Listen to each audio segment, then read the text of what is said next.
Hello everybody, and welcome to something different. This is not what I was going to do. I was going to do a RuneKeeper walkthrough, and then I decided let's do something a little different. RuneKeeper walkthrough next, so sorry if I disappointed any of you about that. I just figured you might be slightly more interested in something we haven't tried before, and this is the Moors, and the slightly invisible thing right in the middle of the screen is my Warg.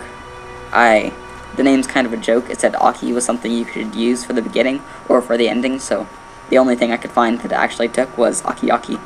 But anyway, this is the Warg, my personal favorite monster play class ever, just because it's so annoying, especially if you're a freak.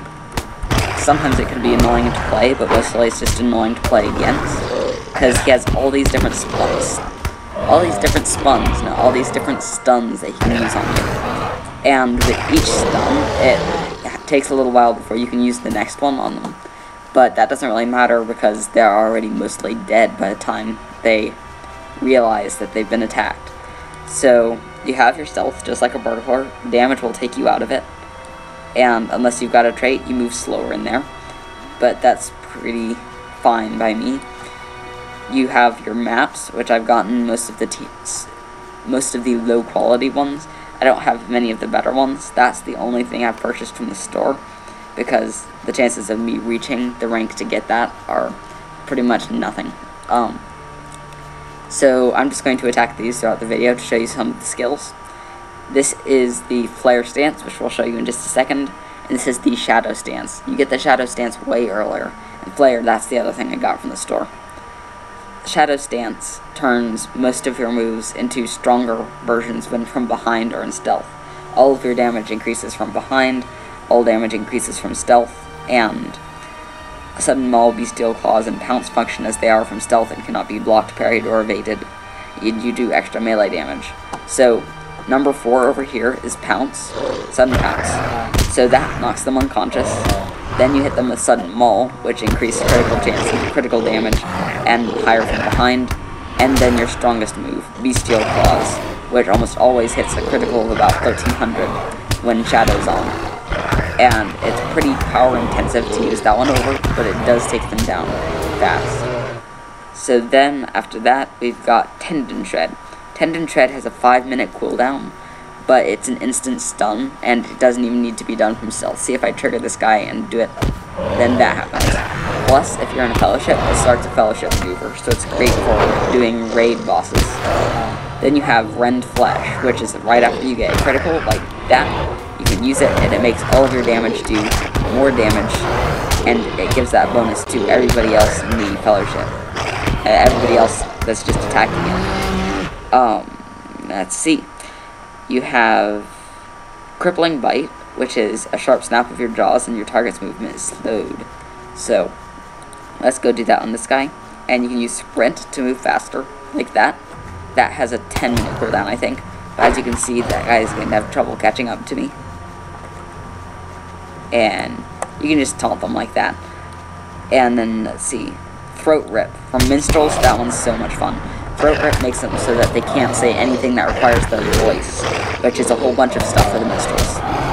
Then Disappear allows you to go stealth mode in combat, like that, and it untriggers them and they heal, and that was the useless thing to do. Odorous Salts are pretty common. It gives you a little damage. It takes away some of your health in exchange for immunity to daze and stun effects for a while, and it'll shake off a daze or stun. So that's pretty useful in PvP. And then Sense of Prey. You can pretty much do what the hunter has, except it only works on players, and there are no players nearby. So that doesn't work at all. So, is there anything else? This is a low-level thing. It's level 5 out of 15, I think. 15 or 12. And it gets progressively harder to the point where this guy's pretty much nowhere game-wise. He's got enough to start doing things, but you could probably easily put another 10 hours, more than that, hundreds of hours into this guy and still have stuff left to do. And so he's a good one to do in a nutshell video, which is what this is, because he doesn't have everything yet, but he has enough to show you the general path that Warg is going to take. And is there anything else? since this is my first monster play, I'll show you a little bit about monster play. There's my shadow, that's what I haven't done. Turn off shadow stance and wait for this to turn on. And while you're doing that, for each one of these outposts we control, you get fame and infamy faster. And then for each one of the outposts like that we control, which we control 1 there, you get a bonus to defenses and stuff like that. That's what this is. 3,400 plus in physical and tactical mastery. So that's pretty useful. So then turn on Flare, and your guy does a little howl. And essentially what it does is it changes your little knockover to Brute, which is your brute strength strikes fear into the heart of your enemies, which it just does more stuff. And it also is, if you have this bubble that will give you 500 temporary morale, and if it's still there when it would wear off, it heals you. What's that is used. So there. All of your skills do even higher damage than with the other, it pretty much makes you stronger and harder to kill in exchange for the fact that you can't go into stealth mode and surprise people. So it's a decent trade-off when you are going to attack somebody head-on and there's no other way. Other than that, I prefer Shadow because it works best with my playstyle. Then Topple is you knock down somebody for 10 seconds, which is pretty much what the other one does, except I think it looks neater. So that is in essence the Warg in a nutshell. In essence, in a nutshell, pretty much the same thing. The Warg, again, I can't state how much fun it is, especially if you get in a Warg pack, which is 4 or more of you all working together, and you can use high stealth, and you can get into the bases even when they're enemy bases, and go turn in. I was looking at the quest and started saying turn in the quest. You can go and kill freaks inside the base and get away from the enemies. And oh look, it's a guy. Hi. Hey, he's my level 2. And there's his little helper. That's a spider. We'll do him sometime. I've got a level 3 spider, not all that far, but still worth reviewing. And anyway, PvMP is awesome. You can get on Reaver no matter what. Once you're level 15, I think, on at least one character, you can do that. And as you can see, it keeps healing me 950 when that health bubble expires. You can get on Reaver pretty much as long as you are a decent level. And once you do that, you can play as either Reaver or you can go into the Lotro store and buy the other classes like I have. I've gotten every other class in the game.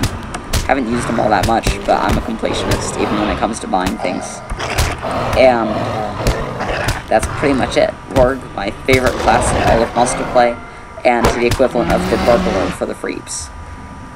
They're just awesome. Go try one now. If you have the turbine points to spend and nothing else to spend them on, I really encourage you to try out Warg and give it some time. You can't take out an actual player at first, but once you start getting your skills, I can take out a really newbie player now if they're not really looking for it. Somebody expecting me will still kill me, but occasionally I score a kill on my own. Mostly for raids, you can knock over somebody and then they immediately get annihilated. But all in all, the Warg is an awesome class for Monster Play, and that's pretty much all there is to say about it that I haven't covered. I hope you enjoyed this video, found it educational, learned something new if you already have a Warg, or got the passion to play a Warg if you haven't tried it, and I hope you have a wonderful day.